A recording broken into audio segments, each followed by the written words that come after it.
Хой, союзники, на связи от SpyGamer. Вы помните, что я вам говорил 2 недели назад? Немножко заспойлерю рубрику. Меня будете отправлять на задание не совсем вы, не совсем, даже я бы сказал, человек.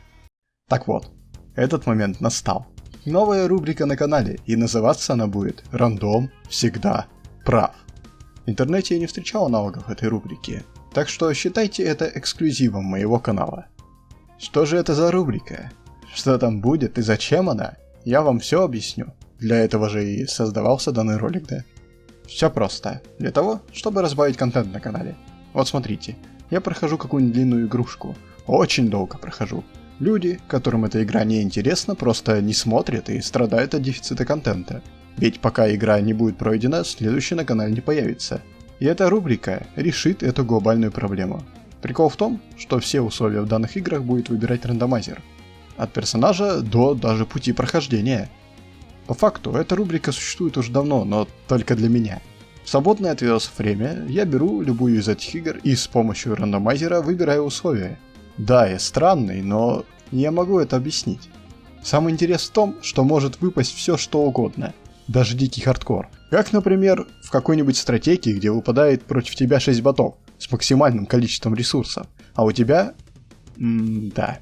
В этом и заключается главная фишка рубрики – интерес и умение выкрутиться из любой ситуации. Так что запомните, рандом всегда прав. И в итоге то, что я всегда делал вне съемок видосов, теперь будете видеть и вы. Это значит, что график обычных видосов останется таким, каким и был. Только теперь через каждые 3 видоса из прохождения будет появляться видео из новой рубрики. Игр будет аж целых 7 штук, из самых моих любимых жанров. Итак, приступаем.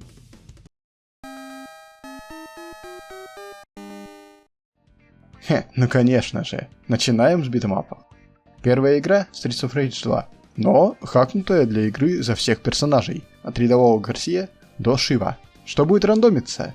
Первое и самое основное – сложность и количество жизней. Далее режим игры, история с напарником или без, или же выживание. Развилок в игре нет, но учитывая такой огромный выбор из персонажей, я думаю, заскучать у нас не получится. Что ж, переходим к следующему битэмапу.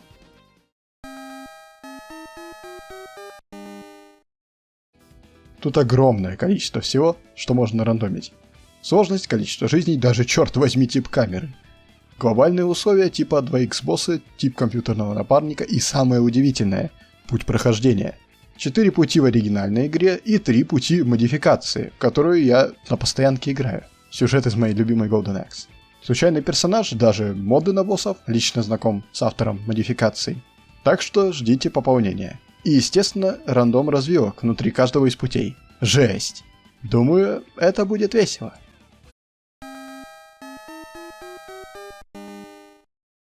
И следующий битэмап в данной подборке – самый качественный и долгожданный битэмап 21 века – Streets of Rage 4. Рандомится режим игры, аркада или выживание, спецприемы, чтобы нельзя было проходить игру каждый раз на самых имбовых комбинациях, и рандомятся враги, подбоссы и даже боссы. Боссов рандомить рискованно, поскольку может произойти пожилой софтлок. Однако похер. Без рандомных боссов нет интриги, нет интереса. Кстати, союзник УРУ и союзники выживания тоже рандомятся. Удивительно, не правда ли? Поскольку в режим выживания можно спокойно выживать до 50-й плюс волны, а это 2 часа непрерывной игры, то я придумал кое-что. Моя задача будет дожить до 20-й волны, поскольку в этом выживании будет жесткий рандом. Например, за место обычного рядового врага сможет исполниться босс. Ну вы поняли. Это безумие. Кстати, перки тоже будут выбираться рандомно, то есть мне может выпасть вообще то, что только усложнит игру. Кстати, кошмарная и кошмарная плюс сложности не будут участвовать в данном мероприятии.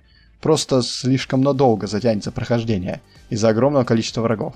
Поскольку вместо стандартного Гаусия, например, сможет заспавниться челик с огромным количеством здоровья.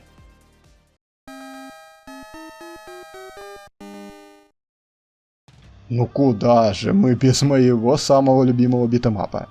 Кто не смотрел от меня 40-минутный обзор на данную игру, советую глянуть. В видео появились подсказки. Рандомятся персонажи, естественно, эксклюзив в виде игры за персонажей врагов, путь прохождения и даже, мать его, палитра на уровнях.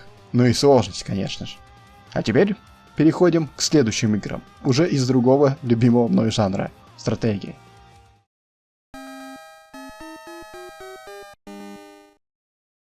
Но вы серьезно думали, что я не включу сюда Dune 2 на Sega Mega Drive?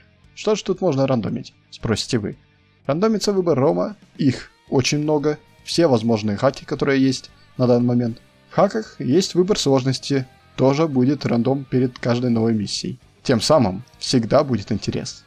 Рандомится, естественно, выбор дома, за который будем играть. И если хоть один раз провалю задание за компанию, то заново начинаю выбирать ром и дом. Никаких вторых шансов.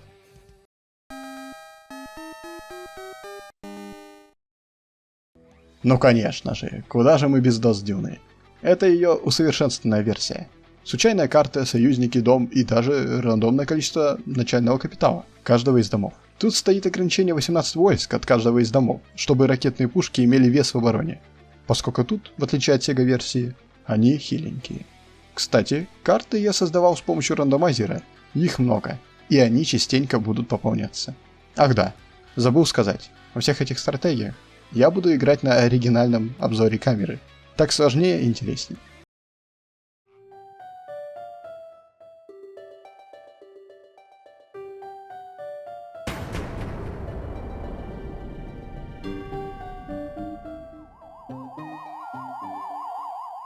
Да, не этого ли вы ожидали? Обожаю Tower Defense. А я ведь частенько поигрываю в режим, который сам создал, с помощью чит-меню в данной игре.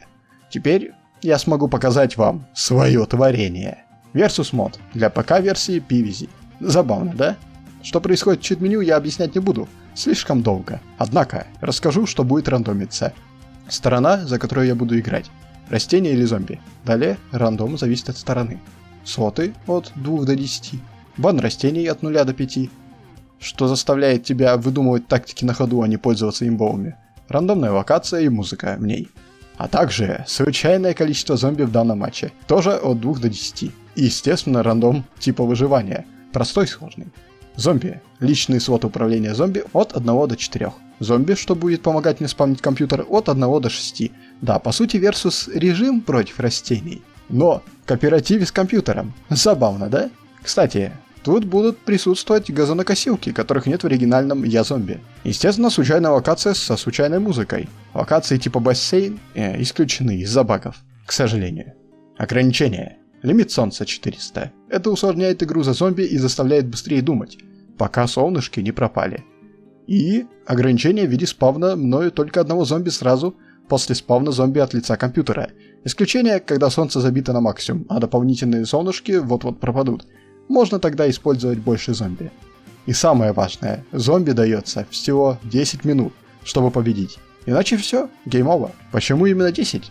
Потому что символично. В игре за растением мы уживаем 10 волн. А тут за зомби должны уничтожить растение за 10 минут. Плюс я тестил это самое балансное время.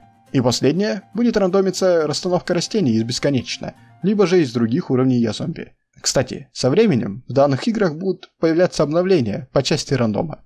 Например, новые персонажи, обновленный мод, новая версия, новый хак. Не волнуйтесь, обо всех изменениях я буду лично сообщать вам.